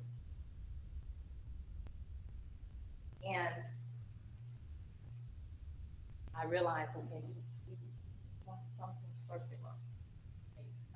But I had a conversation with him, and he explained to me, which made so much sense. And I told Dr. Fields, I said, I can tell you why I do everything I do, because it has to make sense. I have to understand what it's saying, what it means in order to create a visual for it. And so in our conversation, he explained to me the importance, and I learned that he has so much passion for agriculture. And the only thing he's more passionate about is students. And me being a parent, I understand that totally. So it was important for me to just kind of disconnect from what had been done and try to come up with something new and fresh. And the importance of that is because we're all coming together. We're going to start, this is the beginning of a new era, have something new that's going to be representative of us all, because we're all in this together. And for me, who, again, so detail-oriented, I looked up the meaning of circle. The circle is a universal symbol with extensive meaning. It represents the notion of totality, wholeness, original perfection, the self, the infinite, eternity, timelessness, all cyclical movement. God is a circle whose center is everywhere and whose circumference is nowhere. It represents the infinite nature of energy and the inclusivity of the universe. Made so much sense.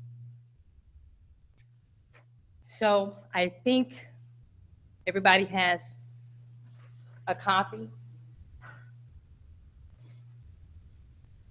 And this is where we are now. Let me just modify that a little bit. I think that there are 3 sheets out. Everybody got 3 sheets? Didn't get 3 sheets. Let me see if I have one with me. I should. All of them basically say the same, except there's very small, subtle differences between them. I met with the executive council on yesterday, and we went through these plus several others, and the overwhelming degree of acceptance was with the one that has the two gold dots between teaching and research and extension.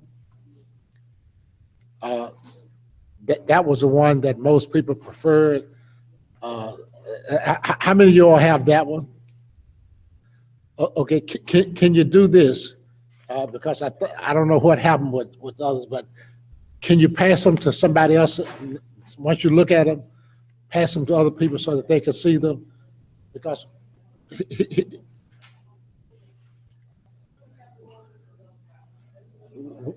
ones with the gold dots.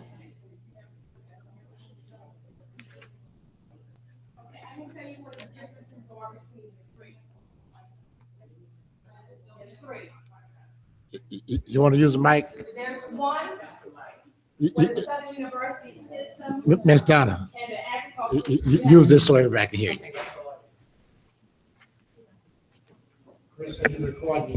Okay. There's one where the Southern University and A&M College system and the agricultural land grant campus, they're the same size. Teaching, research, and extension is a little smaller on that one. And it's how you want it to read. It's where you want the emphasis. The other one, the second one, it looks just like this, but the agricultural land grant campus is a little bit bigger because that's where the emphasis is. This is us. And then the only other difference is that on this one, just to add a little contrast, we made the bullets gold. On one, it's all white.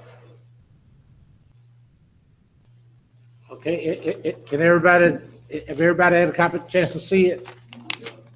Okay, so in this democracy,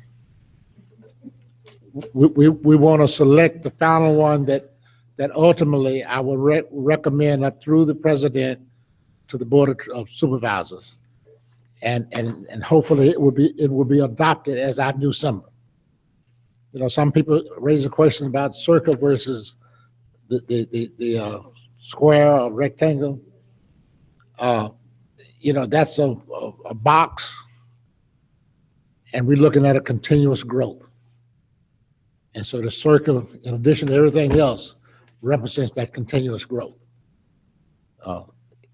It may not be final because growth is elastic and it will continue. So having said that, how many of you all like the dots versus? Yes, sir. And anybody else want to ask questions too?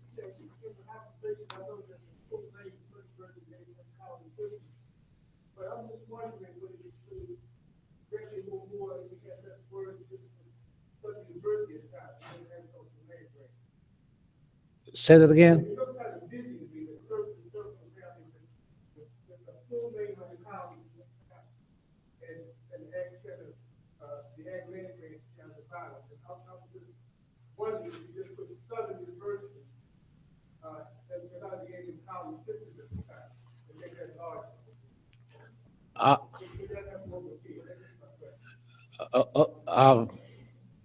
Personally, I don't think so, because the A&M is really the difference between Southern University and, say, Grambling University. You know, other than the name itself, the difference is in A&M. The A&M across all the land-grant universities signal land grant. And that separates us from the other non-land grant institutions, except for LSU, which is also LSU A&M, in case you all don't know it. But they're big enough, as most other land grants, that they don't have to use the word A&M until they go to the legislature. Okay, yes, ma'am. Yeah.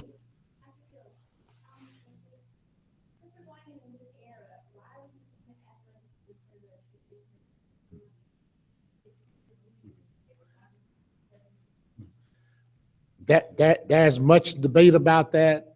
I'm aware that the main campus went with the, whatever blue you want to call it. That's still being debated among the boards, even though they have approved that to be the color. This looks more pictorial, if you will. It blends into more of the colorization on other things that we would want, but that final decision would be left to the board. Okay. Other questions?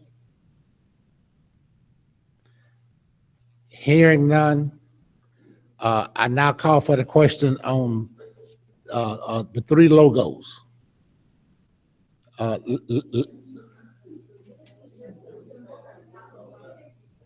I can't hear you.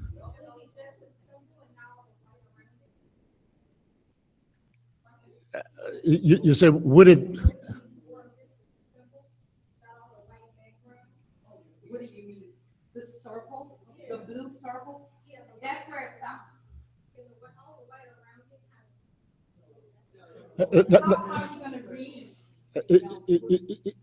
Don't worry about the white outside, because once it's developed, the white won't be there.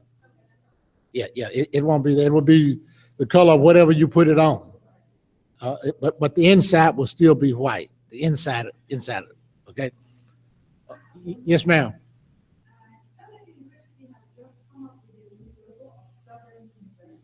Baton Rouge campus.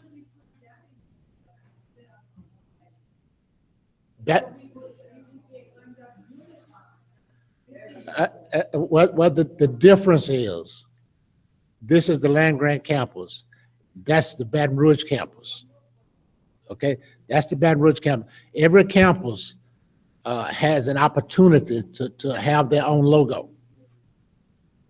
And this is this one, the SUAg, or the center or whatever, is part of our brand, and we don't want to lose that.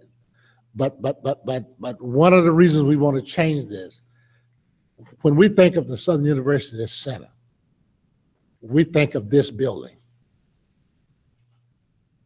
only. When in fact, as I think Don or somebody else say, we're much larger than that. We're in 33 parishes. We have an opportunity to be in 64 parishes. You know, we have 50 acres here or so on the Baton Rouge campus. We have 365 acres up at the outskirts of Baker. By the way, we are waiting, hopefully, if not this month, then certainly in December, the conveyance of the Jetson property, some 400 acres, including buildings, will be a part of the land-grant campus. And we have the facility down at Opelousas. And somebody's already getting ready to donate some additional land down there for us. So we're bigger than this building in every respect, and we want to capture that. But more importantly, we capturing the image of land grant such that, as I said earlier, when we go to the legislature, when anybody go to the legislature and talking about funding, they know that Southern University is a land grant campus and LSU is a land grant campus, and the difference is something like $90 million annually. That's a big difference. And so we want to be able to, as they say in the congressional language, get an equitable share of those monies, those revenues. Does that answer your question? Okay. Any other questions?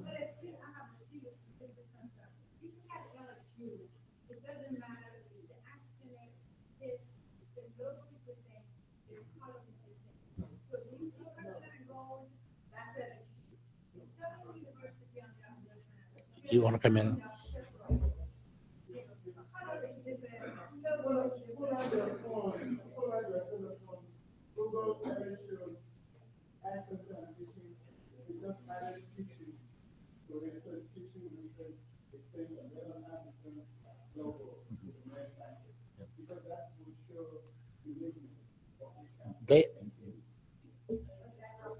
Okay? The lady here in front of you here, I'm sorry, I don't know your name. I'm still learning people. Yes, you.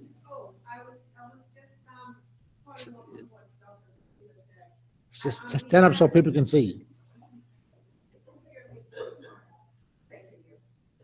The act sign, I think, is excellent. I think the thought was, could we keep the same SU as the Baton Rouge campus has, showing inclusiveness? So it will be the same kind of SU logo with the AG on top, just like you've got it there, showing the difference. But we're one unit, but it's. We are not one unit. The Baton Rouge campus is one unit. The Ag Center is one unit. The Law Center is one unit. SUNO is one unit. All of us are separate, independent campuses. You understand? I mean, we are. Don't look at us as part of the Baton Rouge campus. In fact, they have transferred the academic program to us with all of the with everything that comes with it, to include that deficit. Okay, so I mean, we accepted it. We're accepting the good and the bad, but we want to be unique and distinct from other campuses. Okay, other questions?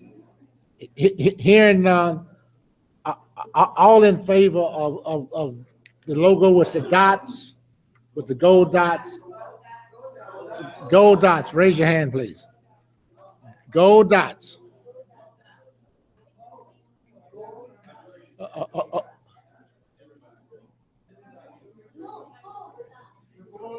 The gold dots. Gold dots. GOLD. Yeah, I'm from the north. I don't talk plain as other people. Okay. Does everybody understand what they're voting on? The one with the gold dots. We're gonna vote on all of them, but we're coming with this one first.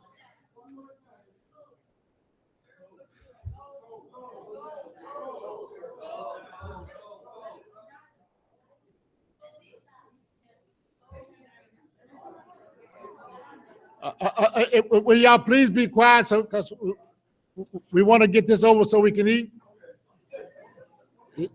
You got a number? Okay, the one that looked just like this one, but has white dots. Raise your hand. White dots. 1, 2, 3. Okay. Okay. What's the other one? They like this one with the gold dots Okay. because they say the Okay. balance. Okay. And the last one is what? Smaller writing? That was the third one. The third one is just this. Okay, the last one we want to vote on is the one that's different from the gold and the white, but that's very slight differences. Now, this is all three. This is the one here that the teaching, research, and extension is slightly smaller. Now, anybody in favor of this one? Hearing none, gold dots have it, and this will be the one that we're going to recommend to go to the board. I do want to point out a couple more things before we close. Listen up, everybody. We got 2 minutes left. Listen up. We got 2 minutes left. Please don't leave. Please don't leave. We have one of the lowest enrollments in our program compared to all other colleges. The university, the board has said that we gotta do something with recruitment. Now, they didn't just pick us out, they're saying everybody, because Southern University over the past 3 years has consistently dropped in its enrollment. This college is no exception. I've asked everybody to recruit 5 students per individual, with students recruiting 2 students. Their replacement plus one. We're taking this very serious. We're looking at now how we're going to change the assignment of responsibility such that recruitment becomes a part of your official contract. We're taking it serious. We're looking at the possibility, if necessary, of closing some programs because of budget cuts and what have you. Last week, while I was in, what is this, Thursday, the first part of this week, we got a budget cut of $138,000. Yesterday at 3 o'clock, we got an additional budget cut of 84,000 something. Okay? That's coming out of our hire. We got to get students. We got to get more grants and contracts. And we got to show greater service so we can justify not being cut any further. Ladies and gentlemen, this is serious. If I never said anything else to you, I'm telling you now, this is serious. You can look around you, make sure you know who's sitting beside you, because next time around, they may not be there. It's just that serious. I assure you, I'm working my butt off to not lose a single faculty member without cause. But I cannot do it by myself. You know, I came here with probably somewhere in the neighborhood of 60% of people glad I came. I think that figure now is above 95 and steady growing. It ain't about me. It's about what I do. And what I do is based on what you do. I need your help. Each one of you all need each other's help. If this campus is going to grow, both in stature, visibility, and credibility. And we can do it all. I mentioned the marijuana. I've asked the board for 50% of the revenue that comes through. All of it comes through me, through the land-grant campus. If we're going to hold on to 50%, we got to be able to prove to the university that we're worth it. This is no joke, ladies and gentlemen. These are serious times for this university. These are serious times for this college. With enrollments continuously going down rather than up, they're going to make sure that this university survives. I assure you this university is going to survive. How it survives is another thing. Whether it have all of its contiguous parts now is another thing. I'm not interested in furloughs. I'm not interested in terminations. I'm not interested in retirements. I'm interested in everybody pulling their load. And even that's not enough. You cannot pull your load in a silo. So everybody got to work together. I know this is not the seminar that you all wanted or expected, but I think it's one that we all needed. I've shown you my team, and hopefully my team is your team. We need you. You need you. And we all need us. And we need to tell people outside of us that we exist and what we're doing. Any questions before I move to the very last thing? I ask you all to look at D, some quotes worth remembering. I think all of them look as on the agenda. there's 16 there. There's at least one left off. Ms. Dyson forgot mine. Okay. In any case, I'm gonna tell you what mine was. I've said I'm a perfectionist, but I don't believe in perfection. And every time I think I'm getting close to perfection, I raise the bar because I don't want to be a perfectionist. I don't believe in perfection. And if I ever achieve perfection, I'm gonna stop growing.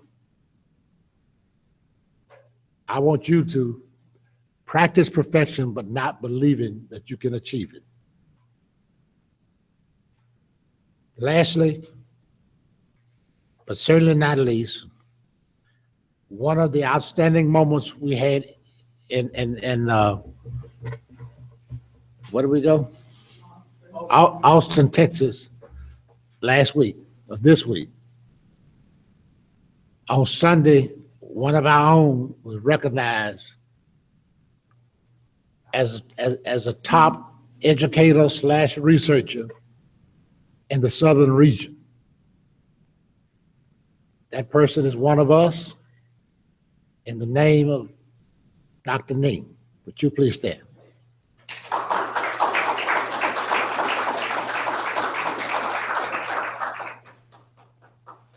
I was very proud. She's, according to the write-up, brought more than $20 million to the land-grant campus over time, over some 30 plus years.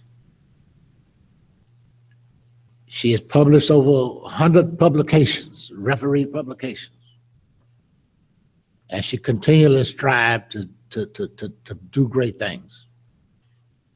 She's not the only one that has received this award. In fact, I was pleasantly surprised that she was the second one, Dr. Grace Wasiki. But that was her name. It's changed to Nwambo now, right? I got it right. I hired her among others that I hired in here. But what it shows, though, is that the 1890s, and specifically Southern University, can achieve despite all odds. And the same way she got it, all of you in here are eligible to apply and eligible to receive. So I want to personally thank you for that. I also want to take this time to recognize two individuals. And one of them, I can't remember the name, Dr. Henson. Forgive me, sir, for not remembering your name. But Dr. Henson was one of the first faculty members to come here from USDA, assigned and paid for fully by USDA, and was a part of our plant data center. Unfortunately, we didn't do what we should have done. And by the way, that center was the first federally established center on any of the 1890 land-grant campuses. And I was very proud to see him back. I see him still here. I'm the one back. He didn't leave. But he's doing great work working with our faculty and staff in statistics. And we appreciate that, sir. He's an emeritus professor. And we're so glad to have you as part of our family. Thank you.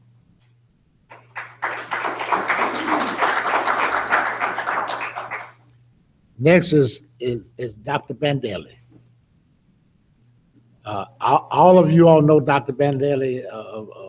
Among other things, he's a guru of the, I want to say black quiz, but it's more than black quiz. It's agriculture quiz. It's what else? What other kind of quizzes and things you do? In addition to now being an outstanding scientist when he was here.